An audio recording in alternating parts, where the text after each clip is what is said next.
Welcome to the dumbest, most stupid episode of Bored and Annoyed you will ever hear. I don't know about that.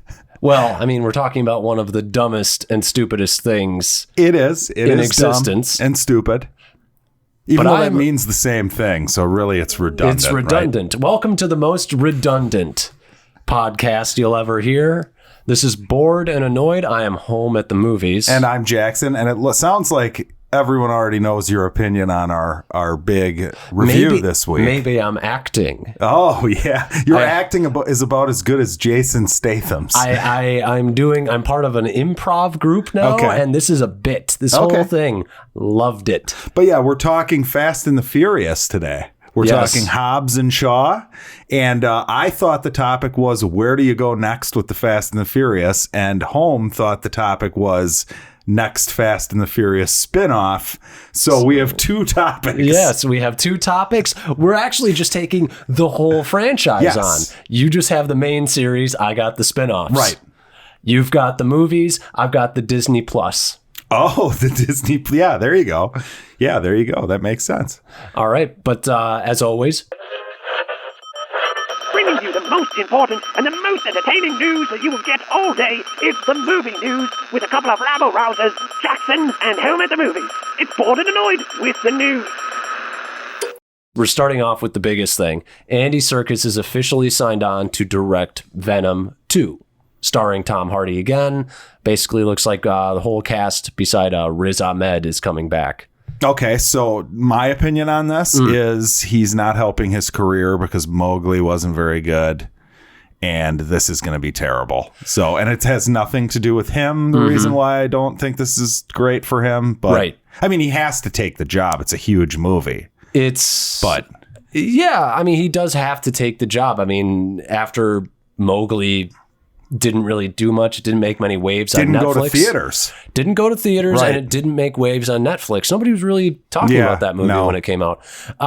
Yeah, it's a smart move on his part, kind of, because it's a high-profile job. What's he supposed to do? Turn it down? Right. But at the same time, this is a dead-on-arrival franchise. I feel like you give people who liked this movie 5-10 years, they're going to come to their senses and realize this is not a good movie. You can't watch it more than 3 or 4 times. It made a bunch of money, though. So, I mean, it's not a dead on arrival. You know what I mean? The second one will probably make money, too. Oh, it will. It's dead on arrival for me, I guess is what I should say. It's dead on arrival quality-wise. Like, I just have no trust that this is going to be any good. And I'm assuming, like, Woody Harrelson is in this and shit. I have no doubt it will be better than the first. You think so? I have no doubt. Okay. Because you can't get much worse. Well, is it going to be rated R? Do they have the balls? They probably don't, huh? They probably don't. But, I mean, as far as I'm concerned, if you're not attached to Spider-Man, and you're not attached to the MCU labeling of PG-13, just fucking go for it. Yeah. What do you have to lose? Right. I would agree. Yeah, why not? And I've heard that Carnage is a character that it would be very difficult to do in PG-13. Oh, yeah. Yeah. Oh, yeah. Especially played by fucking Woody Harrelson. Which God, that is such a... To me, that is such an unbelievable miscasting. I cannot really? See, I don't know anything about him, so I can't believe they got Tom Hardy, who actually felt like a decent casting for Eddie Brock. Sure. And they just shit the bed with him. Fuck this. I hate this. I know. I hated this, and I'm not like attached to Venom, but it was an offensively terrible movie. But now it's like you have me somewhat intrigued because I like and respect Andy Serkis. Yeah, but are you blinded by Andy Serkis, the performer? I am, certainly. Yeah, I was going into Mowgli for sure. Yeah, I mean, Mowgli's not a good movie. No. But also, there are signs of a decent director within that movie, I would say. Yeah, probably. You're probably right. So, I mean, we'll see how that goes. Let's see here. Comic book movie news. I mean, yeah, it's what we do. It's all there is half the time. So the Toronto Film Festival loved the Joker. Sweet. I don't know how to feel about this. Wasn't there a horror movie that you were like, oh, Toronto loved I don't remember. There was something where you were like, what are these people talking about? Oh, Pet Sematary? Was that Toronto? I believe that was Toronto. Well, because it wasn't a year ago. Was it Toronto? What was it? I think it was Texas. I think it was Austin or something. Was it? But either way, the point is... Who listens to Austin? The point is, no offense to Austin, Texas. Up until then, I was like, oh, film festivals are probably a pretty decent place to get like people who enjoy movies' opinions, not just like the general. Right. But then Pet Sematary happened. Yeah. And people were coming out of that like, oh my God, it's terrifying. I mean, I gotta be honest. It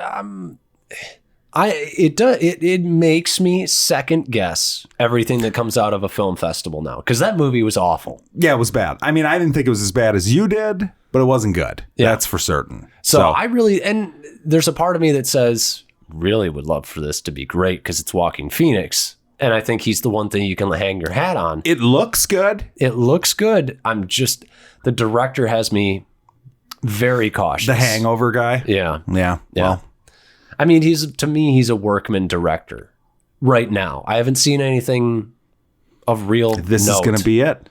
Yeah, we'll see. Yeah. I mean, never write him off, I guess. I hope it's good. I'm excited to see it, whatever they do. It sounds intriguing. And like I said, we'll just keep going with the fucking comic book shit. Well, I've got one I want to break in with, some possible fake news. Ooh, fake news. So I like fake news. Yeah, fake news. Yes. So apparently, this is completely fake news. I don't even remember the source. This is like one of those like blogger pages. Oh, good. Yeah, so this is really good. So apparently, Alita might be dead as far as a sequel is concerned. Oh. Not because of its failure at the box office, but because the alt-right folks have taken her on as some sort of hero. I think because she was up against Captain Marvel. Yes. Wasn't there a thing where it's like, go see Alita instead? There were a lot of videos on YouTube about it. So Disney, according to this amazing source, I tried to find another source for this. Yeah, I couldn't find anything. Is going to be stepping away from Alita, not just purely for that reason?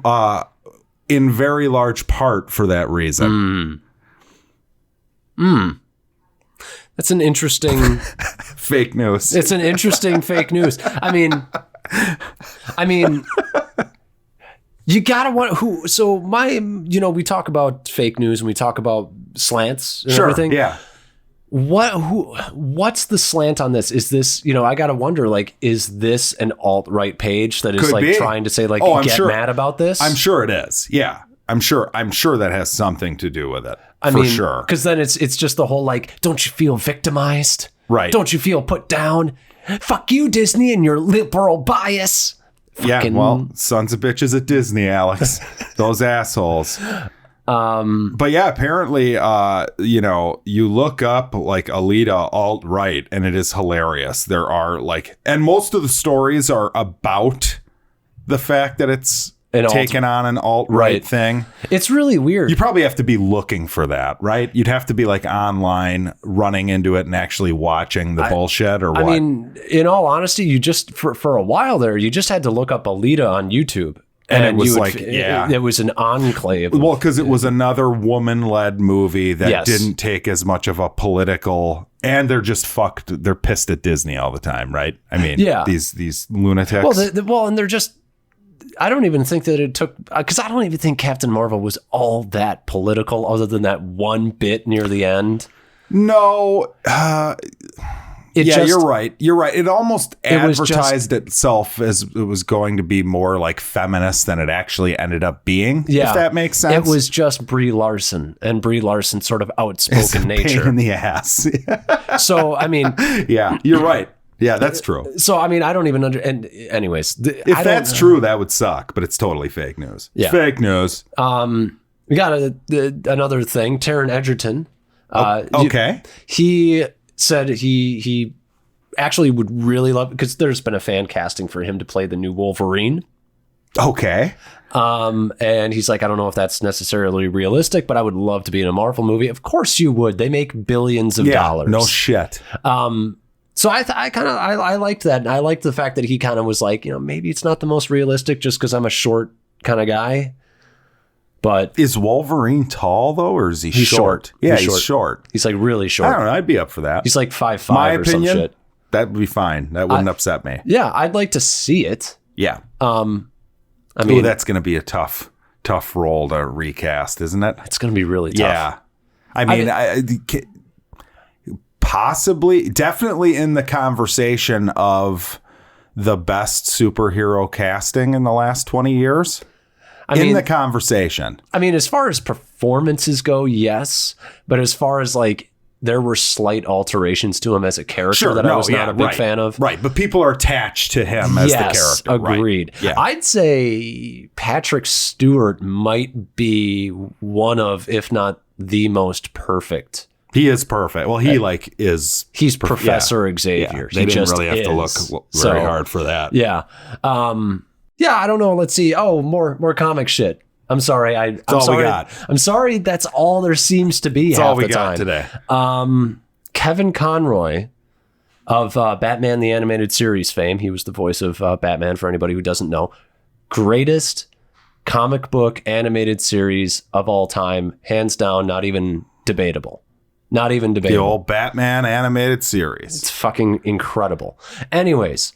The voice of Batman is coming back to the CW to do the Crisis on Infinite Earths. And so he's going to play a live action older Batman. Yes. Okay. And Brandon Routh of Superman Returns is going to play the Superman from this story. He's playing Kingdom Come Superman, which is like the post-apocalyptic Superman. Is this at all attached to the current DC universe on CW? Yes. So Brandon Routh is going to play two characters. He is.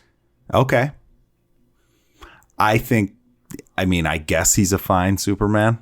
He was, I don't think he was anywhere near the problem with that movie. No, he's not very big though, I guess. No, but I mean, neither was Christopher Reeve. I mean, like not by today's standards anyways. Yeah, but he was bigger. If Routh came back, you'd be like, wow, Christopher Reeve lost a lot of heft, a lot of muscle. The thing about Brandon Routh is that the costume that they gave him elongated him because they made the shorts come down so you're right on his waist. Well, there was that, and they fucked him in his Clark Kent performance too because Clark wasn't the bumbling funny. They didn't go all the way. They wanted to. Yeah, he was sad. Right. Yeah. The whole movie was sad.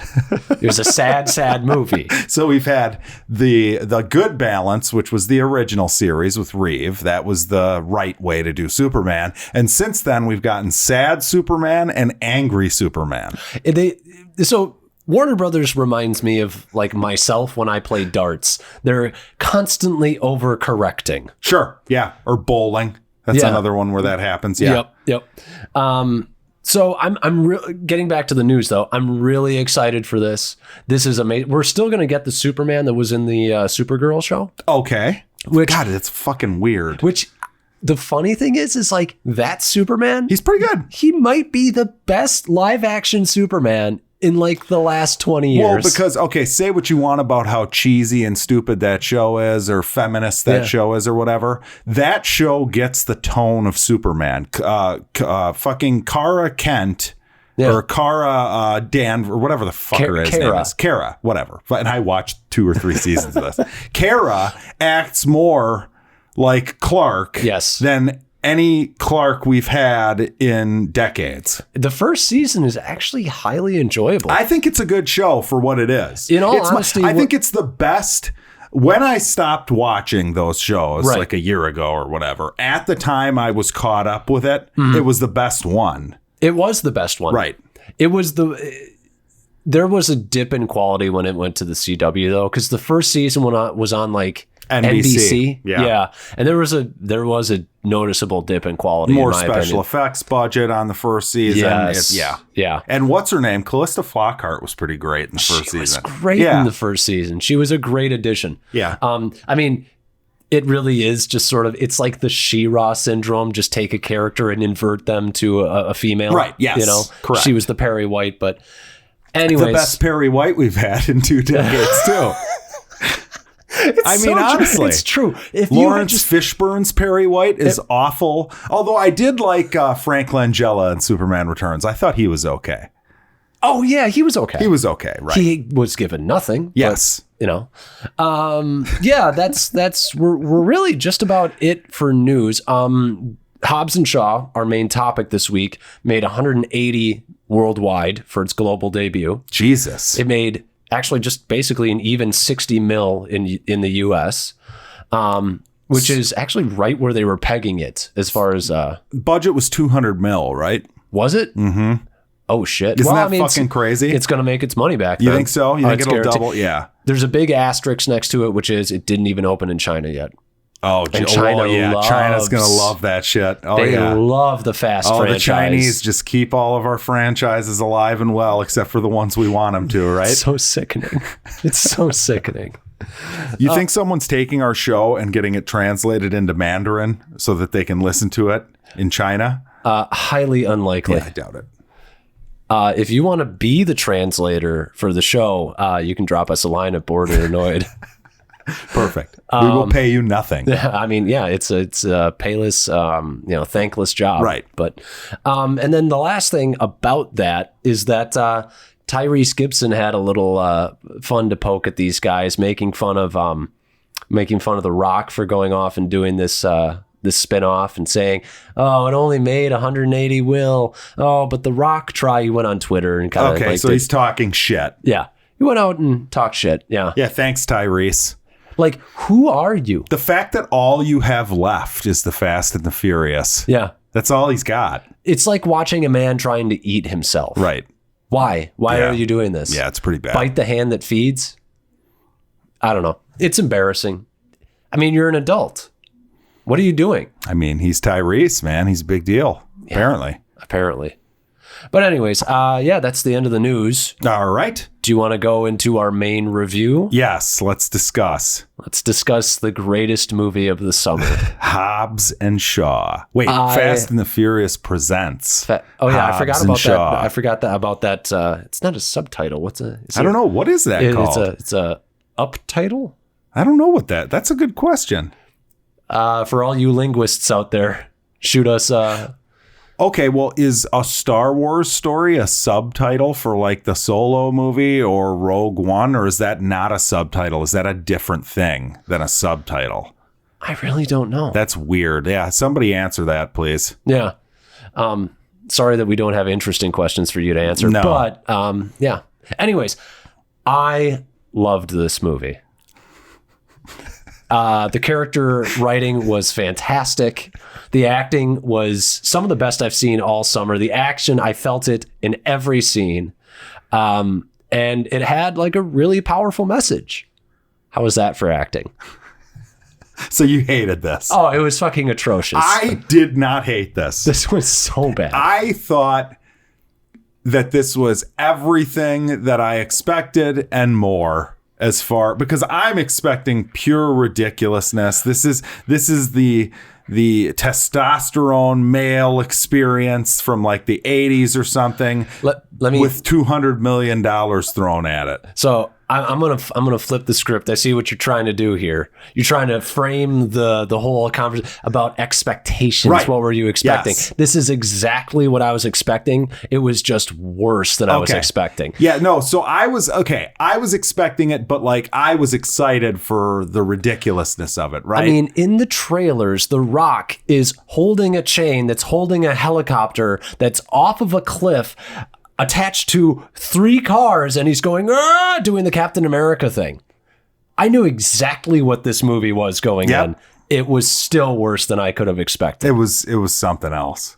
I mean, I was laughing at how stupid everything was in it, but I cannot lie, I was thoroughly entertained by most of this movie. Thoroughly. I laughed at it way, way more than I have at just about any movie that I've seen in probably like the last year. 100%. 100% agree. Probably since Rampage.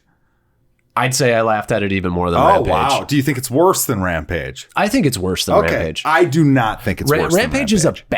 Rampage is Rampage is way more boring to watch than this. I'll never do it, but the only way that I'll be able to tell which one's worse is watch them back to back. Right. Well, I can tell you right now that this is okay. better as a film? I don't know. It's probably about on par. They're both just awful. There's at least some kind of heart in Rampage, a little bit, with the Rock and the ape thing. They manufactured some heart in this. There was the daughter. none. They manufactured some heart. There was none. It was good amount of manufactured heart. I just got out of Stuber like a couple weeks ago, and I saw the whole Muscle Man with the daughter single parent thing. Way more heart in Stuber. Yes, there was. Yes, way more in Stuber. Yes, I agree. This is it's bad. I it's thought really it was bad. badly constructed. Yes. Like you'd have, here's the scene where The Rock does this, and here's the scene where Jason Statham does this, and it's like, look how different they are. Yeah. Yeah. It wasn't like slickly done. What a real odd couple they are. Yeah. Just call it The Odd Couple. Fuck off. It's a buddy cop movie. It's a buddy cop movie. It's one of the worst I've seen. I saw another 48 hours. I feel like it accomplished its goal, right? I mean, it knows what it is. See, I know what you're thinking. You're lowering. You're judging me based on this, and I can understand why. I'm sitting here and I'm saying, okay, a movie has a singular goal as a whole. Okay. But each scene has a goal. Okay. And it fails almost in every scene that doesn't involve an explosion. And even in some of those action scenes, it still fails because it's like all of your groundwork that you tried to work with those emotional scenes earlier didn't work, so I don't give a fucking shit. It's just nice little lights show, and even then it's not that impressive. I had a couple like laughs at stuff that wasn't action scenes. Like there were a couple genuine laughs in the movie, in my opinion. There may be a few, but can you remember what lines I remember they were? One of them that it made me laugh, and it is so childish. Well, it's kind of a spoiler. Okay. So we'll wait until after the grade. But I guess I have to wrap my mind around the fact that there are people that would actually be upset about spoilers for Hobbs and Shaw. I mean, it's not a spoiler that you'd be upset because like information is divulged, but it would ruin the joke. Oh. If that makes sense. You know what I'm saying? Is it a Ryan Reynolds line? No, just hey, spoiler, Ryan Reynolds is in the movie. Yeah, that is a spoiler. Though it happens in the first 15 minutes? He's not a spoiler. But yeah, what's your grade? Oh, it's like a... Are you F in this one? Is this an F? It's probably an F. Okay. No, it's a D- because it's so ridiculous. It's like that curve we talk about. It's so ridiculous that it curves exactly, back up. Yeah. It's so unbelievably bad in so many different ways that you just kind of have fun with it. Yeah, so this one's odd. This one does a super curve for me because like entertainment value, I feel like this is like a B-. Quality and like the you plot. are easy to entertain. Holy I was shit. entertained as fuck. The plot and some of the ridiculousness of it. There was one scene where the weather changes in like 3 minutes, like the time of day changes. We're gonna get into that. That was the most shocking of the ridiculousness to me, by the way. Yeah. But overall, C-. Wow. Yeah. Wow. Yeah, entertaining. Wow. Okay. He thinks this is so bad, folks. He's wowing a C-. He's shocked. I can't even. I can't believe it's got like a 70 whatever percent on Rotten Tomatoes. 70? Yeah. The world's fucking over, man. Well, see, I would be a Rotten Tomato, but just barely rotten. You know what I mean? Like, I can't recommend this to anyone unless they like this franchise, right? Does that make sense? Like, your average moviegoer, no recommendation whatsoever. This is the dumbest fucking thing you've ever seen. You're a Fast and the Furious guy, Transformers guy. Yeah, sure. Go ahead. Oh, God, it's so...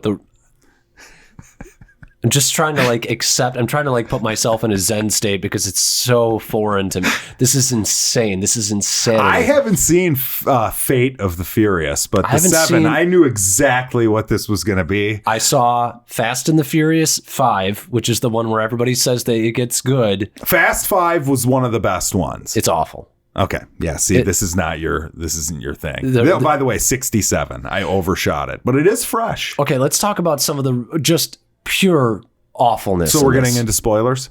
specifics. Well, let's just go scene by fucking scene with this. We're going to do that today. All right, so Idris Elba shows up. He's the big bad guy. He just, who wrote this? He walks in, they're like, who are you? Wait, okay, so it's a bad guy who shows up on a motorcycle all in black who's looking at you in a very threatening way. You're MI6 or whatever. And you have a stun gun. There is no possible problem with just shooting him the second you see him. Yeah, and they ask, who the hell are you? And he goes, bad guy. What? Bad guy? Who wrote this? I mean, that's kind of funny. It's kind of fun. Fucking terrible. Then he does the really stupid thing, it's the whole shoot them and put on my British accent and pretend that she shot us.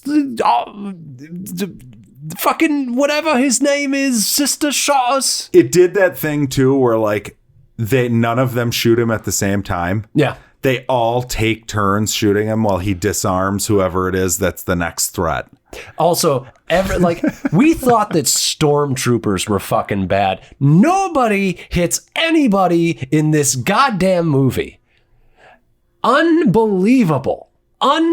These are all trained shooters. Why would the guns be designed so that they could just be turned off from a remote? What is the goal of that? Well, I think idea. Well, it's supposed to be that whole safety Judge thing. Dredd? It's supposed to be the Judge Dredd thing, which is actually kind of a decent idea for real life guns. All in all, sure. Biometrically, you just put your hand on you're the only one who's got it. But they're bad guys. Why would they want that? Well, for the very specific reason that the movie points out, which is she shows up and holds a gun to Idris Elba's head. That one instance that will happen because they have the dumbest fucking base. The base was weird. It was it looked like Chernobyl or something. Yeah, it was you guys in the Justice League movie, hanging out with Steppenwolf. Well, that's what this has become, is a superhero franchise. It's a superhero movie. It's so that's kind of the thing that you're constantly having to say. It's I thought that this franchise, while ridiculous, was still set somewhat in reality. Well, it was a fucking street racing franchise. Yeah. That's what it was. And that's the thing is as somebody who doesn't watch these movies, I don't even understand what the fuck I'm watching because I'm I thought you were criminals, but you're also cops. So the CIA none of the logic makes sense here. Nothing is logical in this. I love the scene. Jason Statham, he goes in, I'm a champagne problem. That's his line. Oh yeah, and then he doesn't break the bottle over people's heads. Yeah, and the thing is there's a very specific move that made me realize how incredibly dumb this movie is, which is he's trying to hit a dude with the bottle. The guy kind of locks him up, so the one arm that actually has the bottle in it is kind of incapacitated at the moment. So Jason Statham drops it because it's the high arm. He drops it. He catches it in the lower arm. But he doesn't do anything with it. He just kicks the guy. Why did you drop it? It's like the Winter Soldier thing where the Winter Soldier had his arm trapped and then he drops the knife and tries to attack him with the knife in that arm. Arya Stark. The Arya Stark move. It makes sense there because that's what you would do. But when you just drop it to not use it... Well, it makes for a cool shot. No, it doesn't. It makes for a stupid shot. Everything in this movie... If you have a brain... Everything in this movie is cool, dude. Unbelievable. This movie is so terrible. The scene where they show up and they talk to each other and they're talking about the things that they hate about each other, that's some of the worst acting I've seen all summer. I kind of liked that scene. I hated it. That was that was an improvised scene. You could tell because it was so terrible. And they can't act for shit because you can tell that these guys actually like each other and it does not come off like they hate each other. Well, the acting's not great, but that stuff to me was fun because we don't ever see that anymore. The dudes giving each other shit. It's this franchise and Transformers are well, not even Bumblebee, but they're the last bastions of the male ego. The overly, this is made for dudes and it's stupid and it scratches the tough guy funny bone or whatever. It's the fantasy wish fulfillment. Right. I wish I was this cool and tough. And you know that there are so many dudes who ride home in their Ed Hardy shirts. They love and they look at their tats and they say, yeah, I'm just like The Rock. They love this shit, dude. This is their shit, man. It's so fucking terrible. It's kind of fun to watch, though. Let's talk about. I don't even know. It's so. I hate Jason Statham. Like, his character is just like, oh, you're so big and you make explosions. And I'm like, you're not slick. You're like, oh, this requires finesse. He doesn't do anything with finesse throughout the movie. No, yeah, he's not slick. No. And it's like they hate each other, but they're basically the same guy, which is like kind of sort of the point of the movie. But it's so incredibly dumb. I hated the scene with his daughter. I hated the scenes with Ryan Reynolds is the worst, I've decided, by the way, because nobody acts like he does in real life. He's always the same shit. He's Deadpool in everything now. It's terrible because, like, Deadpool works because, one, he's a one-off character. He's insane. He's literally certifiably insane. Right. That's what makes him cool. It's shocking that he made that Buried movie. Right, yeah. It's shocking because he was really good in that. Yeah. I hated... How about Kevin Hart? Oh, God. I mean, why is he even here? Because he's Kevin Hart and we know who he is, and he pops up and he talks fast and it's funny.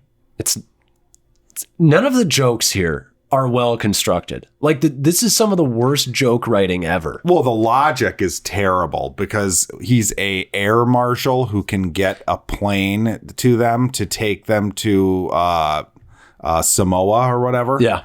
Yeah. The logic, none of it makes any sense. There was one joke, though. We'll get to that joke now. Okay. The Mike Oxmall joke made me laugh pretty good, even though it is so childish and stupid. Yeah, I thought it was really dumb. Oh, it was funny. It had me laughing. The Rock's in like his tight, goofy shit with his pedo ass mustache on. Jesus Christ. Mike Oxmall. They're pretty funny. Made me laugh. Hated it. There was a scene in which they're chasing. One, let's just talk about the fact that people pull out guns in this movie to just not use them. The Rock pulls out a gun. There's not much gun fighting. Yeah. Well, they pull it out because that's what you do in an action movie, but it's never used. Right. It's just like chasing each other and maybe some hand-to-hand combat. What's his name? Jason Statham shows up. He puts a gun up to The Rock saying, like, get away from my sister, who has a gun on The Rock. Then she puts the gun on Jason Statham, and then The Rock pulls out a gun and he points it at her. And they all just have guns on each other for literally like no fucking reason because they're not being used. Then Idris Elba shows up in just proving that like these bio enhancements that are done to him don't do shit because he can't shoot anybody. Nobody gets shot in that scene. None of them are even close to like cover. Then The Rock Spider-Man's down a fucking building. Yes. It was kind of cool. That was great. It was really stupid, but it was kind of cool. That's what these movies are. They're like, there's cool shit that happens once in a while, and it's super stupid always. It's always ridiculously stupid. There was one where they like robbed a bank or something, and they had like a big vault that they chained. 5. Yeah, and then they dragged it around the city. Yeah, cool, but really stupid. Yeah. The safe was only riding in the sidewalk and probably killing hundreds of the civilians. It's very Michael Bay-esque. Terrible, just terrible, as our favorite basketball player would say. What else is there? Oh, I have to continue on with that scene. So that once again, they finally stop Idris Elba. It doesn't make a whole lot of sense to me why Idris Elba just doesn't shoot Jason Statham when he sees him. Because they're old friends. But they hated each other. Yeah, no, well, not before he asked him to join the elite or whatever the fuck the name of the group was. At some point, they were friends. They were brothers. But then Idris Elba got shot a bunch of times by Jason Statham, so he hates him. Sure, but it's a personal thing. You wouldn't understand. It's terrible.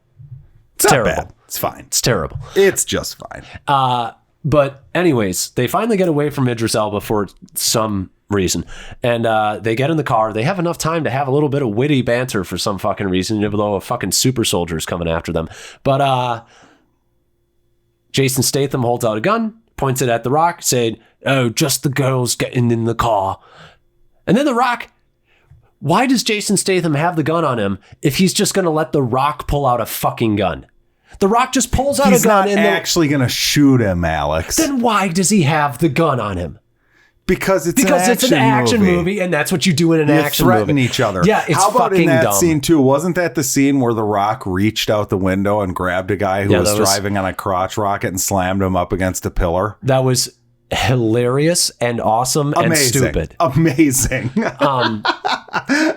And then they finally, like, Idris Elba chases them.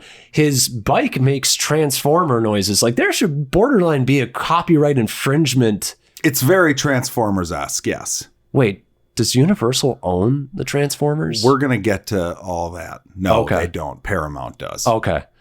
Yeah, so there should be straight up, there are old Transformer sounds in this. Anyways, he goes back to their secret base. And in the time that now we're led to believe it's quite a ways away. They get out there, they create a fake news story that is then aired for Hobbs and Shaw, who have basically just gone into an alley and parked. And it's seemingly less than 5 minutes later. And he shows up at that base to start the fake news. Yeah. Oh, these people are wanted. I thought that base was way far away. It was in Ukraine. Yeah. And I don't remember where. They were in London. Okay. Yeah. So, I mean, maybe it was a couple hours later. Definitely not. The other problem is they did that and they did the whole Peter Parker's a bad guy thing. Yeah. But then it doesn't really come into play hardly at all. It's the basis for one joke. Yes. For the Mike Cox joke. Yeah. It's not like a factor in the movie. Yep. There's no stakes that are added to the, no. Also, I realized that The Rock is so afraid of doing anything off brand that he can't be a dick in anything. He has to say did they ever try to cast him as a dick? No, but I'm saying he's so scared of it. I don't know. Can you put that at his feet? Like, I don't know. Yes, because he's a producer on this movie. I suppose. But it's not the character, though. It's not. No, what I'm saying is there's being friendly and then there's being The Rock friendly. Like he does the, my bababushka to the random lady. And then he does like the whole, like Kevin Hart talks about like this group of guys or whatever. And he's like, oh, they called them the Warlocks because of all the magic they could do. Why are you sucking this dude's dick? This movie, it's so scared. I want to see The Rock play a bad guy. Yeah. I do. Not? Yeah. I'm so tired of it. So tired. Why are they putting in the people's eyebrow? Why are they doing the whole the people's eyebrow thing was stupid. Why? Why are they putting in the whole I'm going to turn this sideways and shove it all the way down your throat? References. Right. Yeah. Why? Fuck this. It's so fucking awful. That wasn't that bad. It was pretty We haven't even gotten to the worst fucking... can we just skip ahead? Because we'll be talking about this till the end of time if we want to analyze the whole movie. Towards the end of the movie, the setup for the climactic battle is basically that the girl in the movie, the chick from Mission Impossible Fallout, who was I think... Max from the first one's daughter that Tom Cruise went to that club and got or whatever. Yeah. Who I actually like her, but she has a virus in her and they have to build this machine to take the virus out of her. And for some reason, there's a 30-minute timer attached to this. Yeah, I don't understand why. He brings it to his brother who has no specs for this machine. And is just told, he just figures it out. Fix it. Well, and why does it take, it's a blood, like there's these, basically the virus hasn't broken out of whatever capsules or whatever are there. What is this machine doing for 30 minutes? It's clearly just a plot device. You need a 30-minute timer. Can we talk about how smart it was to throw her into the battlefield while she's basically it made no sense. Why don't you go hide her somewhere? Yeah, exactly. Yeah, so there's that. But then that 30-minute timer starts and it's nighttime. And like all of a sudden they've driven all around this island and there's this chase going on where all this ridiculous shit happens, like the helicopter thing, all the guys attaching their cars to each other. And well, you forgot to mention that they switched to daytime. Yes, that's where I'm getting at. Okay. Yeah, all of this is happening and somehow it's daytime, but it's still within the 30-minute window. Yep. Only like 9 minutes have gone by. And then remember, we also had a thunderstorm that came out of nowhere which for another scene. Which they set up with a comment of like, yeah, the storms are coming, blah, blah, blah. But so it's the sunniest day that you've ever seen. And immediately it's a thunderstorm, yeah. Yeah. It was unbelievable. It was unbelievable. There's a point where they kind of do like the, I believe they call it a haka. Which is basically like the whole like Warriors chant. Sure, yeah. You know, and they start doing that. And The Rock is wearing like, you know, sort of like a traditional Hawaiian or Samoan garb. And then they're like, oh, he's getting away or whatever. He takes it off. Where did his pants come from? I could have sworn I missed that. He takes it off. One scene, all of a sudden pants are there. Then the next shot, he's wearing a shirt. Why did he like... I feel like I saw him grab the shirt. I don't know if I saw him grab the shirt. Why did he do that? I feel like that was a thing. I feel like they knew that they wanted this in the trailer, so they're like, we can't have The Rock running around in that thing. He's picking up, he's showing his Samoan heritage. That you know, he's showing why didn't he rep it for Samoan the whole battle? Brothers. Because, man, he's also got to be a Fast Five guy. But it is hilarious, that whole thing, too. Like, I got to go home, see my brother. I left my dad when it was just... It was really bad. That's the other thing where I say that The Rock is fucking scared. Because instead of being like, oh, he actually did something bad to warrant his family's ire. No. His dad was getting his brothers killed in illegal jobs and he turned his dad in. He didn't do a bad thing. Right. It's not actually bad. It betrayed the family, but it's the right thing to do. Yes. So he's not actually, he never did anything wrong. That's not a bad point. He's not, it's such a weak fucking movie. It's so... What do you think of the concept of when they're fighting Idris Elba and it's like they have to work together? Oh my God. It reminded me, and you don't watch animes, but it reminded me, and this is way too much of a compliment to give this movie, but Street Fighter 2, the animated movie, there's a part where Ken and Ryu are fighting M. Bison, and it's fucking sick. It's similar setting, similar idea. It reminded me of that, but it was so poorly done. Lots of slow motion, lots of big mouths going, oh, just like Jackson yawned. Yeah, and then they decide to throw in the lines, you may believe in technology, but we believe in humanity. You may have drones, but we have heart. This is just fine, though, because to me, all of that stuff adds to the movie. It's so terrible. Adds to the ridiculousness factor that I'm looking for. We didn't even talk about the bad guy who's the secretive mastermind. Yeah, who is it? Who's the actor? I feel like they're setting... No, I want to know. Who cares? I want to know who they're setting up. There's a secret... By the way, we said we were going to like do spoilers or whatever. We never actually gave a spoiler warning. Yeah, we did. I think we did. Did we? I think I did. I guess I'm lost in my own hate. But no, I'm intrigued. Who's the bad guy? Who'd they cast for that? Ryan Reynolds. Obviously they've set this up where this guy's the villain next time. You don't even remember me, Hobbs. I don't think it's Ryan Reynolds. Wait, which one's Hobbs and which one's Hobbs is The Rock. I know whose Hobbs is, because in the scene where they're doing the ridiculous like chains on other cars thing, they kept on zooming in on like the Hobbs car auto body and each one of like his brother's cars. It's so terrible. It's Hobbs, man. I mean, it's coming. Like, they're going to have like a Hobbs brand of something you can put in your car.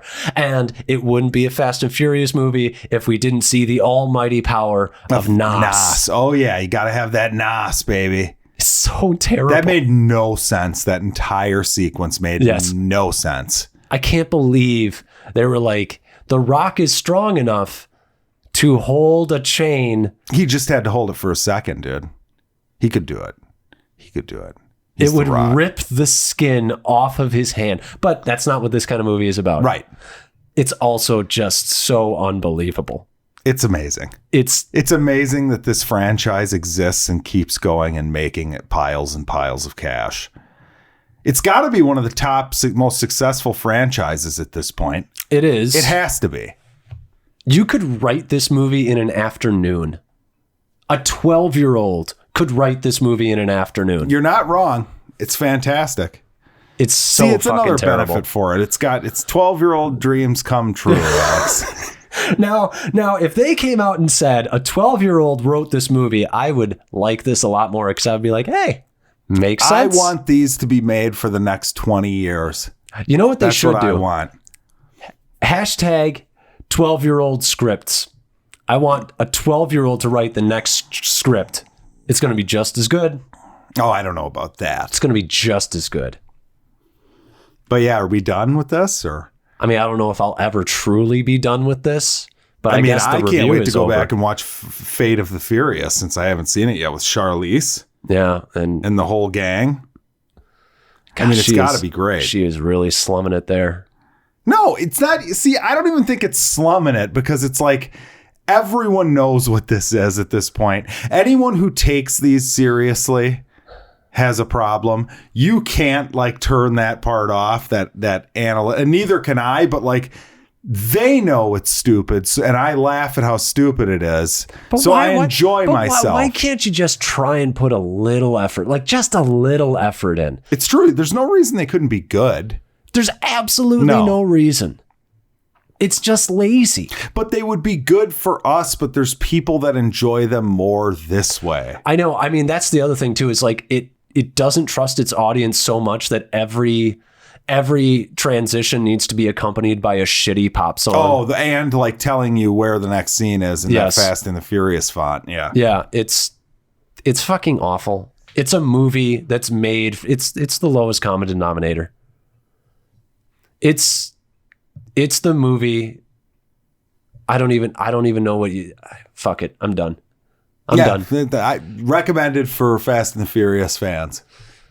I recommend it for home viewing so that you can pause it and laugh. No, you should just laugh while it's playing. There's nothing you're going to miss. I mean, there were people in my theater laughing at the movie, not with it. Everyone was laughing at the movie. But then I died a little inside every time somebody laughed at one of The Rock's stupid ass jokes. I laughed at a few of his jokes. Terrible. You make me die. I laughed at a few of his jokes. But topic now, more Fast and the Furious. Yeah. Favorite episode. Best episode. What's your spin-off idea? What do you got for spin-offs? All right. So everybody knows how much of a Fast and Furious fan I am. Sure. You know, and you can't get the fast out of my veins. But we're going to take a little bit out. So we were introduced to, I would say, one of the greatest characters in this universe so far, cinematic universe now, I guess we can call it. Yeah, sure. Qualifies. So Hobbs's mom. Okay. So this is a feel good story. I'm just doing a straight up pitch, because I want to know her history. I want to know where she came from. No, you don't. I want to know everything about her. I want to know why she has so many men who are her children, who are so close in age, and how exactly did that happen, all with one man who happened to also be gone for lots of... It was like Craster's Keep in the second season of Game of Thrones. Like, the only woman that was around for most of the time was her. Yes. And by the way, this character is a stereotype and a half. It's just an offensively stereotypical Samoan character. Yeah. It's just great. So what I'm picturing is for a movie. So she lives on Samoa. Okay. And so she's going to, as she does, being, the stereotype that she is. I mean, the well-rounded character that she is. She's going to be walking on the beach, doing Samoan things, and she's going to come upon a dead body. Okay. Who is it? It's Han. Because everybody knows Han. The Asian one. The one that I totally watched the movie for and know exactly who he is and how he died. And I don't remember how he died. Did Statham kill him? Absolutely. In that really memorable way that I know. And I think that's what happened. I can't tell if you're serious or not, but I'm definitely not serious. I'm pretty sure Statham killed him. Statham was introduced as like the next bad guy. Han was a Tokyo Drift character. I know that there was some sort of justice for Han hashtag trending. Okay. Han was a Tokyo Drift character. Tokyo Drift actually takes place after one of the other movies, and that movie ends with Han dying at the hands of Jason Statham. This is very important information for my movie. I'm glad that you are here. How is his body, Alex? So he died in Tokyo. So that's part of it. He drifted. The whole Tokyo Drift. Tokyo Drift. Exactly. That's what the title really meant. So anyway, she finds Han's body. She doesn't know what to do about it. So she calls Helen Mirren. Oh, yeah. How is she in this movie, by the way? Shaw's mom, who just decides when she's going to break out of prison and it's totally fine. Oh, I know where this is Hobbs and Shaw, but it's their mothers. Yes. That's what you're doing here. Okay. Yep. So it's Hobbs and Shaw, Mrs. Hobbs and Shaw. Ooh. Miss. So that's they're like, what do we do with this body? Oh no, now we found out about this very extreme and very serious thing that we need to infiltrate. There's a surf competition that the evil bad guy is using as a front for his wave controlling coast James destroying Bond device. James Bond. Yes, exactly. And they have to Weekend at Bernie's Han onto a surfboard to win the competition while also trying to infiltrate this very serious. This movie sounds fucking great. I know. I can't wait to see this. I figure it fits right in with the franchise. I think it sounds great. So there you go, Universal. You're welcome. I expect my check shortly. That was pretty good. Yeah. That was pretty good. So you did a spinoff. I'm just saying, where do they go from here? And it kind of got brought up. Right. There needs to be a deal made between Universal and Paramount. Fast and the Furious and Transformers belong together. 100%. It's true. They are the same type of movie, and the fucking lunatics, it's a car movie. Yeah.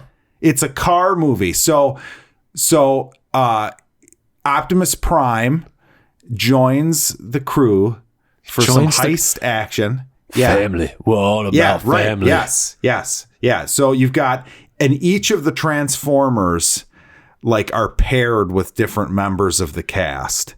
Ooh. So you've got like Bumblebee he would have been with Paul Walker, bless his heart, but you've got Optimus goes to Vin Diesel. Right. You know, those two are both tough guys, know. And they're meant for each other because they're both genius leaders. Now, we've decided that there's tech shit happening now in Fast and the Furious. Yes. Like the rules aren't that humans are humans anymore. Now we have bad guys with like, changes to their so the Hobbs and Shaw are on the Decepticon team. Oh no, how did that happen? Twist. I'm so scared. Hobbs is clearly Megatron, it's his buddy. Right. And Shaw and Starscream are a duo. Now, do they know that they're bad guys that want to like blow up the Earth? No, because the Decepticon deceived them. Oh, because of the Decepticon name. Yeah, because they deceive people as John Cena. And by the way, John Cena's in this too. Wow. He's the addition to the like. Is he going to play cast. like the old Is he going to be old man makeup like Chris Evans? And no, Endgame? They don't have to do that. There doesn't need to be any logic in this. He just shows up as himself. As himself. He hasn't aged a day since he's the been 80s. Enhanced like Idris Elba. No, he's just there. No explanation. He just looks like present day John Cena. Did they at least put a wig on him?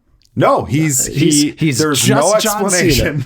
There's no explanation. He looks exactly as he did in the 80s. Nobody cares. Is he still a military guy? He's the same character. Oh, he's not even the grandson. Wow, you have this Alex, you're trying to use I'm trying to use logic. Okay. No, he shows up. Okay. Same character. Sweet. So obviously we pair up Hans because, it's a Michael Bay movie, by the way. Michael Bay has come back to direct this. Oh boy. Yes. So Michael Bay, obviously it's going to be offensive. So we have to pair Hans with the Last Samurai guy. Yes. Transformer that has the sword. Yep. I think Gal Gadot died, but we bring her back somehow because we already killed off Michelle Rodriguez's character and brought her back. It was a secret. It was a twist. It was a twist. It was a secret twist. Yeah. So she didn't really die, and she's a Decepticon too because Hans was in love with her, and I think Hans is dead too. But we're gonna bring him back too. We're just gonna bring everybody back. Is Hans different than Han? Wait, I'm calling him Hans. His name's Han. He's Hans. I started saying Hans is blah, and I was like Han apostrophe S, but then it turns into Hans. I think you should just introduce a new character named Hans, and he's from Sweden, yeah. Yeah, there you go. And you just don't explain it, but everybody knows him for some reason. But yeah, so this has to happen. Yeah. It is a must because this movie breaks every box office record in all of Asia. All of Asia. This whole movie takes place in China, by the way. Okay. In Beijing. We can just call it fast track to Chinese box office. Yes. I'm really hoping that this happens because it's one of the 7 seals of the apocalypse, and we can just get this shit rolling. It would be amazing if this happened. This would be box office gold. Yep. Yes. And now with the Spider-Man and Marvel deal, studios can play. There's no reason this can't happen. Studios can play. And Transformers has started its decline, so it needs this. It's like where Spider-Man was in the Amazings. You know what I'm saying? It needs this deal. Yeah, I see it. This is where we've come, folks. You're actually making Fast and the Furious is going to provide life support to another franchise because Fast and the Furious is still relevant. So you imagine 9 movies later. Could you imagine, go back to high school, tell yourself that Fast and Furious will be relevant in 20 years. Would you believe it? No. I know I would. No, you wouldn't. You're crazy. You're crazy, absolutely. Alex. Absolutely. That's an amazing menage. How did you do it? How did you guess? But yeah, no, plot wise, do we need a plot really? No. There's hold on. Yeah, we do actually. Hold on. So it's Transformers came to Earth and Hobbs and Shaw are like, hey, you're my buddies. Hobbs and Shaw think that Earth is in trouble. Okay, the global warming or something. Earth is in trouble. They've been deceived by the Decepticons into thinking this is the only way. They basically are toting the same bullshit that Idris Elba talked about in this movie. It's the same thing. Okay, right? So there's a MacGuffin of some sort. Of course, clearly. Maybe we bring the cube back. The Allspark. It's back. Can we have the Allspark turn the Rock into a Transformer? Sure. It's fully on board. Yeah. No. You know what? Fuck it. The Transformers now, you're not just riding in them when they're cars, but when they transform, it's like a Power Rangers type thing. And so you put you the transform Rock in with them. Yeah. You're in You're in the Transformer. So they have like two metal heads, one on the inside, one on the outside. And then if you want, they can spit you out. Right. Like literally out of their mouth. They spit you out like a and bullet. And you come out like, yeah. And there's a scene where Vin Diesel and The Rock both get spit out at the same time. And they're at each other. And you get that shot. You know, that like Mortal Kombat shot? The Dragon Ball Z. Yeah, they're about to fight. Right. Yeah. Let's do it. Right. Yeah, no, I mean, it's box office gold. If there's any other franchises you'd like to throw in this, Ninja Turtles. Yeah, okay. Is it a Paramount or Universal? Paramount. It is Paramount. Yep. Oh, Jesus. Paramount came to play. Two dead franchises resurrected. Well, I mean, clearly this would be a generational movie. It would make $1 billion at least. It would do at least. It would do at least 1.5. You think so? At least. I think that's a conservative guess with how much China would love this movie. Could it be the biggest movie ever made? No, it wouldn't be the biggest. Okay. But it could approach 2 billion. It could get close to Infinity War. Not even kidding. I would be in such heaven if this happened. I'm telling you, this would be the greatest fucking thing ever. It is a match made in heaven. They have literally designed the Fast and the Furious to do this. Yeah. To turn into Michael Bay's Transformers. What if the next one goes into space and they find a Transformer and that's the lead-in? There you go. There you go. There you go. Okay, here's the issue. So, okay, now By the way, this is what it looks like at Universal pitching these movies, by the way. It has to be. Okay, so here's my next question. This is me going into logic because I feel like while John Cena can just be the same age. Didn't you just chastise the John Cena thing? No, you just, yeah, that's true. But I'm going to have to, what's been going on during this whole time? Like the Transformers and these characters have had to have existed in a shared universe this whole time, right? They just never crossed paths, or Hobbs and Shaw and the gang. They were always on vacation when it happened. Yes. Okay. Because I was saying prequel possibilities open up all of a sudden. Like maybe Han isn't dead in the maybe he's a bullet transformer thing that's inside Bumblebee's mouth. I mean, you could do the possibilities are just endless, really. Yeah. Endless. Because I mean, the continuity in those Transformers movies doesn't mean shit. There's no continuity. I personally love the idea of like just every time that something's happening, we can have a flashback to like Dom over on like a beach going like, oh, my Corona is so cooling and refreshing, but look at those giant robots on the TV.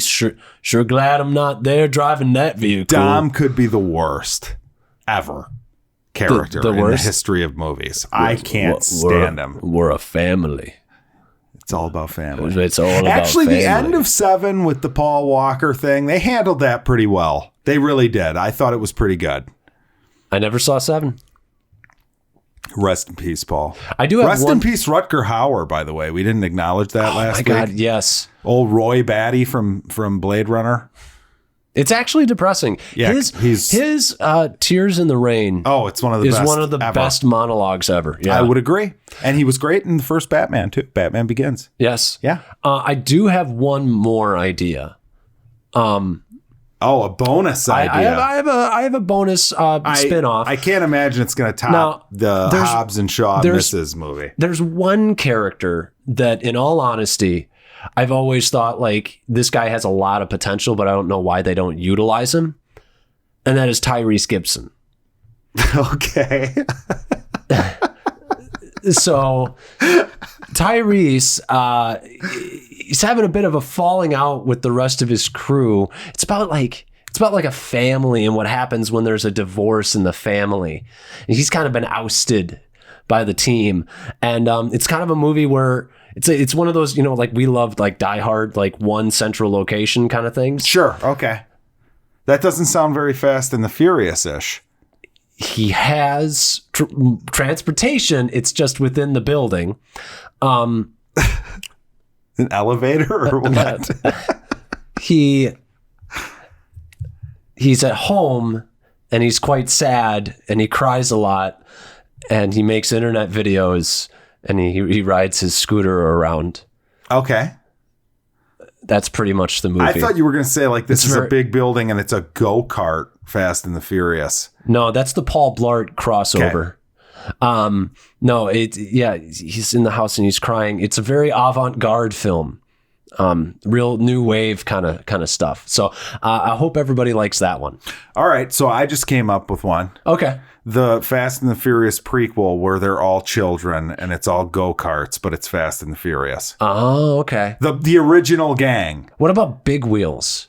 Sure. Do we like a prequel? No, the Big Wheel is like the thing, like, you know how they used to do like heists? Yeah. They used to like they gotta over. Like steal the Big Wheel right, from they like gotta do something from like the Bully Kid or you know, they gotta steal toys from the truck that's going to Toys R Us or whatever. I like it. Yeah, that's what's, I mean, you know, but that's Fast and Furious babies, like Muppet babies. Right. But okay, here's a question too. The Transformers Fast and the Furious movie, what's it called?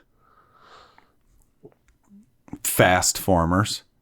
I don't think that there's a better title. I don't think you get better than that. Furious Formers, Fast. I think Fast Formers is the one. Yeah. Well, I mean, can you get Fast and Furious into the title with it? Fast and the Furious with Transformers. I don't know. It's very clumsy. Yeah, unless you can put one of those like Age of somethings, right. Like Fast Formers Age of Furious. And Michael Bay loved his That'll Age be the of sequel. Yeah, okay, there we go. All right. So I think we're on to finally shit we watched. Right. Whoa. Shit we watched. What do you have? You had quite the weekend. I had a crazy weekend. So I went to Chicago for the Flashback Horror Con, and it was a blast. It's the best one I've been to convention-wise that I've ever been to, I think. I mean, yeah, I saw the pictures. You got to meet some idols. Yeah. Well, and luckily for me, so I was there mainly to meet Robert Englund, that Englishman who plays Freddy Krueger. You know, the old Englishman. He was like, "Hello, good to meet you, sir." No, but anyways, I met Robert Englund, or I was going to meet Robert Englund, and I'm in the like elevator of the parking ramp that we were in. Right. And there's these people that walk up with all this 49ers gear on, and I'm like, "Oh, well, what is there? Are the Niners in town for like preseason game or something?" I was like, "What the fuck is this?" And they're like, no, there's the big sports collectors convention across the street. I'm like, who's over there? Joe Montana, Jerry Rice, Barry Sanders. And I go, wait a minute, what? And I looked over at the wife and I'm like, well, this is fun. God damn it. Like, I'm going to miss that to do this or whatever. Right. But then, you know, like within 3 seconds, I'm like, well, why don't I just walk across the street and do both? Yeah. So I went, met Robert Englund, had him sign a poster of my Freddy glove and shit. That was great. Talked to him for a couple minutes. He's, by the way, and he did a panel the night before, like a Q&A or whatever. We had like the front row seats for and shit. Fucking the dude is awesome. I mean, he's just like one of those guys where you just like hang on every word they're saying. Super charismatic, funny, whatever. Right. But yeah, so I met him and then we walked across the street. I met Barry Sanders, got my picture taken with him, walked back to the horror convention, and then I got my picture taken with Freddy Krueger. There was like a VIP gathering that I was in where I met like Lance Henriksen, who played Bishop in Aliens, Tony Todd, who's Candyman, a bunch of the old Nightmare on Elm Street like girls, like a couple of three of the final girls from the Freddy movies. The final girls? Yeah. Yeah, and I met obviously the biggest moment of my whole weekend. I'm waiting on bated meeting breath. Tom Atkins from Halloween 3. I mean, that is robbed of an Oscar. That is a moment. So I got him to sign my special edition Halloween 3 vinyl. I said to him, I was like, I bet you're just shocked that this movie blew up like into this cultural phenomenon. No, I knew it was a good movie when we were making it. I love Humanity. I love that movie, but not because it's particularly good. I told Jackson it's a real Troll 2 situation where you got an actor who, or not an actor, but the director of Troll 2 thought they were doing something but really he was special. A dick. He was a dick. He was a dick. I'm sure that this guy was not a dick. No, he was not a dick. He was a little bit of a dick though, because I give him the vinyl to sign and it's like black and orange. It's a pumpkin, right? I mean, we're going to tag him in this just to let you know. Yeah, well, that's fine. He's he needs to hear this. Okay. So he signed it with a black Sharpie in the middle. It's like, dude. And I wasn't going to be like, oh, shit, well, re-sign it, please. Right. But it's like, dude, come on, man. You've got like 4 different colored Sharpies in front of you. Don't sign the center. Like, apparently you need to tell them exactly where to sign it. Really? Yeah, apparently. Well, you shouldn't, but with him, you did, apparently. But I did get my picture taken with him. I mean, he's a legend. I mean, he probably doesn't do this very often. Or maybe he does it all the time, and he should have known better. Yeah, I'm sure that's all he does. Yes, correct. What if he's like gone back and like he stocks shelves? I mean, who knows what he does? But he was there for and I've never seen this, but this might be one we have to watch. Night of the Creeps. Night of the Creeps. And it looks just... It just looks insane. It looks. It's a town. One of those. It's a town that's been infested by Harvey Weinsteins. The title on the poster, it says, "The good news is your date's here or your boyfriend's here or whatever. The bad news is he's dead." Oh. Night of the Creeps. Exactly. Harvey Weinstein. Yeah. But now we might have to watch that. Oh. And I did get 2 films that we will be reviewing for the podcast. I'm very excited for this. One of them is called Laser Blaster, I think. And the other one is like The Day Time Ended. They're like late 70s. They look just awful. We've got I mean, that's something we probably should be sort of letting people know. We do have sort of a new series that's going to be coming pretty soon where we deal exclusively with truly atrocious movies, because we had a blast with Troll 2. Yes. Well, what is going to happen? What if we put one of these in and it's actually good? I mean, that'll be interesting. That's part of the journey of life. Just, find something that's actually pretty good. But yeah, what else is there to say about that convention? Oh yeah, the Lance Hendrickson thing I feel like is good to speak on. So you're buying signatures like 20, 40, whatever bucks a signature, bring in your item, whatever. And Lance Hendrickson, I run into this at this VIP party and we're talking, and I somehow mentioned that I had 7 years sober, and his eyes like lit up. He thought it was the greatest thing ever. He's like, I don't have anything I can give you. I want to give you a gift. Mm-hmm. I'm like, whatever. He pulls out a $20 bill and I'm like, I can't take your money. That's right. Even though, why wouldn't I? I just gave a bunch of money to these fucks. But I can't take your money. But he's like, get a pen. Or does anyone have a pen? So I go get a pen. I give it to him.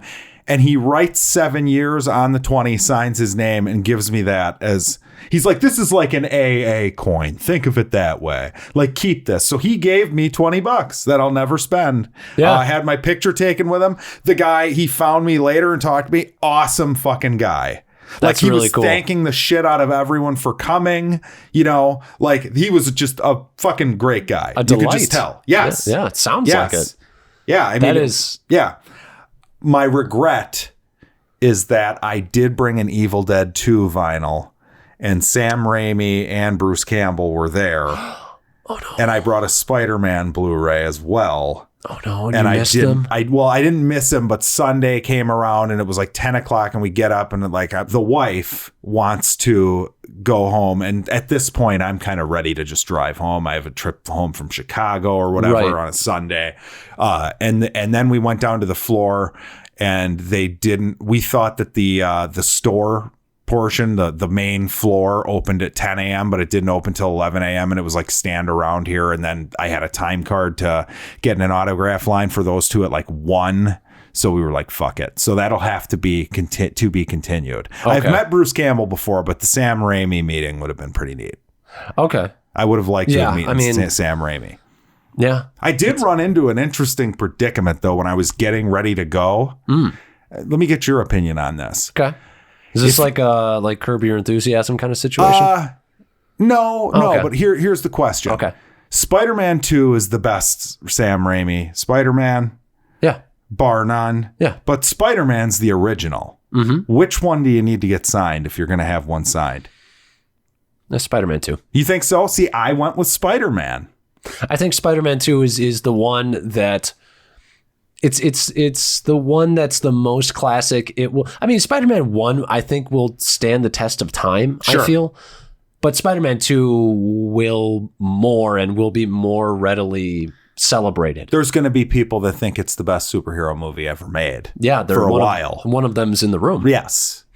Well, tied. It's Dark Knight too. It's a good time. It's good time really to be fucking good.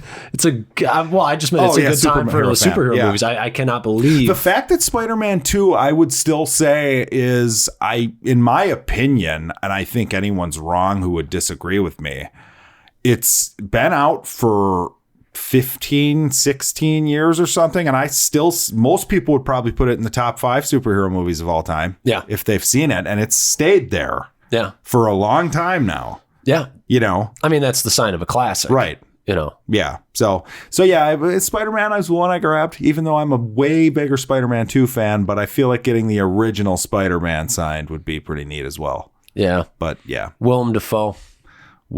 Good old Willem. I love him in that movie. Why'd you spill your beans? All right, so I've got some shit I watched. I didn't do anything as exciting as meeting childhood heroes or anything. 2 on the same day. Yeah. That's a real you can go fuck yourself with that level of awesomeness in a day. I literally called my mother and was like, Mom, I need your opinion on this. Do I need to? She's like, oh my God. You're in line to meet Freddy Krueger and Barry Sanders is across the street. Yeah, you don't have a choice. Yeah. So you didn't have a choice. No. It worked out just fine. Well, it was funny too, meeting Barry Sanders. Like, I'm like, oh God, I got to tell you, I'm sorry I'm not in Lions gear, but I was across the street meeting Freddy Krueger and heard you were here and blah, blah, blah. And like we talked for maybe 35, 40 seconds. Mm-hmm. And it was all about like, oh, who's over there? Candyman. That was the conversation. That's pretty cool. That's all right. But yeah, no Lions gear in my Barry picture, just a Freddy shirt. So what I've been doing actually recently is I've been listening to some podcasts. Ah, nice. So I listen to, there's one that is kind of similar to ours. They deal with pop culture things. They actually have really long episodes, but they just deal with one specific topic. Okay. And they kind of cover everything. Comic book movies, just regular pop culture movies. They also do anime. It's called Wizard and the Bruiser. Wizard and the Bruiser. Yeah. And it's funny. It's a funny listen. You can find them on SoundCloud. I was going to say, where can I find them? SoundCloud. SoundCloud is where I listen to them, but they do have their own site. Sure. I like them. I think they're pretty good. All right. And I also found another one, and this one is maybe not up everybody's alley that listens to this, but it's called Hello from the Magic Tavern. And what is this? So it's a improv group from Chicago. Okay, that's where Second City is from. The OG, right. Like, yeah. Yeah. So they're from Chicago, and basically the idea is this guy named Arnie fell through a portal in a local Burger King into a magical land called Foon. And there's a plot. It's like a story. It's a story. It's very D&D kind of thing, but okay. I'm on episode 10 right now. How long are the episodes? About 20 to 30 minutes Perfect. long. And they have not yet left the bar. They keep on having guests come in. There's a wizard that is constantly trying to enlist people into his quest to fight the evil Dark Lord, but not a ton of people are having it. Sounds fun. It's very funny. I highly recommend it.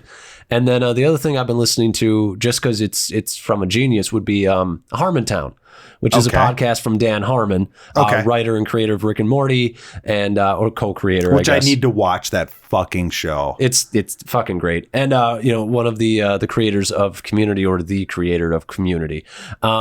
It's great. It's just kind of a dude and like some of his friends just sitting around, and they're older than us, like they're in their 40s now at this point, but they just kind of sit around and shoot the shit, and sometimes they'll do a skit, and sometimes they'll just act ridiculous and talk about stupid shit. Nice. Yeah, it doesn't really have a format, and they kind of point it out on multiple occasions, but the conversations are usually good enough, and the humor is fucking spot on. I find myself just dying on it.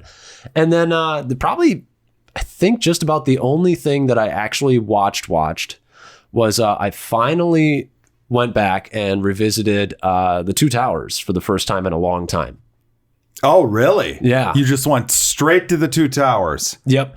Well, but yeah. I've watched The Fellowship a ton. And The Two Towers is okay. Now it's tough because I have the extended cut. Okay. Yeah. And it's hard to sort of remember what was in the original and what's not. I had just read the books, so I was like in snobby book mode when I first saw it, and it was my least favorite of the three. And I think to this day, overall, it's probably my least favorite of the three. It's got some great moments, and it's still a good movie. It might have my favorite moment, the whole Sam speech about the stories, and it might be my favorite moment from any of the three of them, but it's probably the first one is the most legit, true to the story. The third one I think is fucking great too, as far as an ending. But the Battle of Helm's Deep, I kept watching it and saying, like, Game of Thrones, the template was right fucking here. Yeah, I know. It's so good. It's unbelievable. It's so good, yeah. And I'm watching and then the template for the King's Landing battle is in the third one. Yeah. It's wow, that's really funny. That's really fun. It's almost like the same looking. I wonder if Tolkien actually, or not Tolkien, but George R.R. Martin actually had that in mind. Okay. Like, I'm going to do a commentary on these historic, traditional, mythic battles. Right. That'd be interesting. I'd like to pick his brain on that one. It would be. But yeah, it's still a really good movie, but there are parts where you're like, well, that's... Peter Jackson really likes to do the sort of long, slow motion take randomly with like the... he loves that shit. He loves it. It's a bit much on a rewatch. Oh, how can you say that about my boy P? Your boy P? Yeah, that's right. He's my boy. He is my boy. I mean, you're on a nickname basis with him. He must be your boy. I mean, what's better than P? You know? Well, I mean, what kind of a better nickname can you come up with for PJ? PJ. Good old pajama is what I call him. Yeah, well, I mean, you never know. I don't know. But anything else that you watched? No. I mean, I did start the first episode of The Boys, and it's not as terrible as you made me think it was, but it's just fine, and I haven't finished it yet, so I'm not going to... It's not terrible, but it's not good, and everybody was telling me how good it was. I think it's fine. It gets way better as it goes. It really does. Like, that's where I was very surprised. I'm getting very surprised, but I still haven't watched any more of it than the 4 episodes that I had watched. So yeah, I'll have to update that. That'll probably be the next project as far as shit we watch that I need to make sure and do. So right, yeah. So I think we're kind of done with shit we watched. Now we kind of got it like I guess letters section. Well, the first thing I want to mention is that we got a very, very nice shout out from Michael at Downright Nerdy Podcast, which you can find them on YouTube, Facebook, pretty much most places where you can find podcasts, you'll find them. And their show is good. I've listened to quite a few episodes, and he basically they're on break or something. And he did an episode where he basically pointed out 3 podcasts that have inspired him and his show. Yeah. And we were on that list of 3 podcasts. It was very humbling. Yes. It was very nice to hear. He likes us better than we like ourselves. And it's very true, actually. And I actually, you give me enough compliments, I'll listen to your podcast. So I have started listening to a few episodes here and there, and it's good. Yeah, it is good. And they do video, too. They're like at that next level of like a well-produced looking little show. They've got... Yeah. Someday we'll do that. Yeah. If anybody saw the shithole that we record in, it's like we're in like a tin can or whatever. But if you've seen an episode of Hoarders, it's very akin to that. Yes, right. Yeah, that's the only way the sound stops from bouncing off the wall is all the, trash bags and shit. Yeah. Right. But no, thank you very much. Go listen to Michael's show. It's very humbling, Michael. Thank you very much. Hopefully you actually are listening to the end of this episode. We don't want to catch you not listening, Michael. Right. Or, we'll tag him. That's true. Yeah, we'll make sure he listens.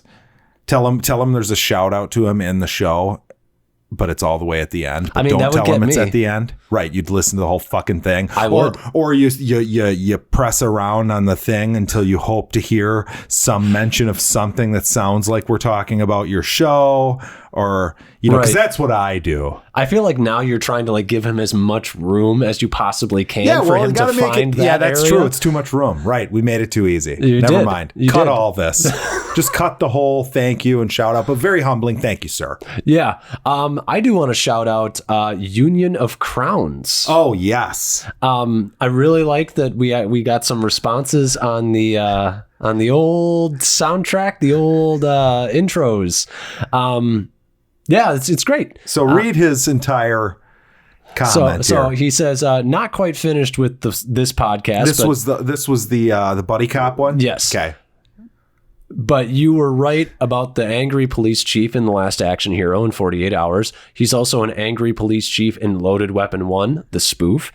If you've somehow not seen that, I recommend it. And I think Alex was asking for feedback for his sound for shit we watched. It's a bit odd. No offense. And I say Union of Crowns, none taken. This is exactly what I'm going for. This is how we separate the wheat from the chaff. Yeah, so if you keep listening, you're perpetuating the ridiculously of our show, including the shit we watch soundbite, which I'm assuming you haven't taken out yet, Alex. I haven't listened. Why would I ever take it out? I mean, it is something to behold. I love it. It's staying. Just like all of my children, staying. All of my little creation children. I love it. And if you make it through that and you still can listen to our podcast, you are shit strong. Right. Hashtag shit strong. Hashtag born brown shit. Wristbands, those Lance Armstrong wristbands that say hashtag shit strong. Yeah. Yeah. All right. That's trademarked. Don't take it. Nobody take it. You're shit strong if you don't take it. But yeah, anything else? Any other letters? That's it? Okay. Well, hey, I think that's about it for the show today then. Yeah. Thank you for listening. And again, thank you, Michael. Hopefully you found this, and hopefully you didn't skip to right here and think that was your thank you.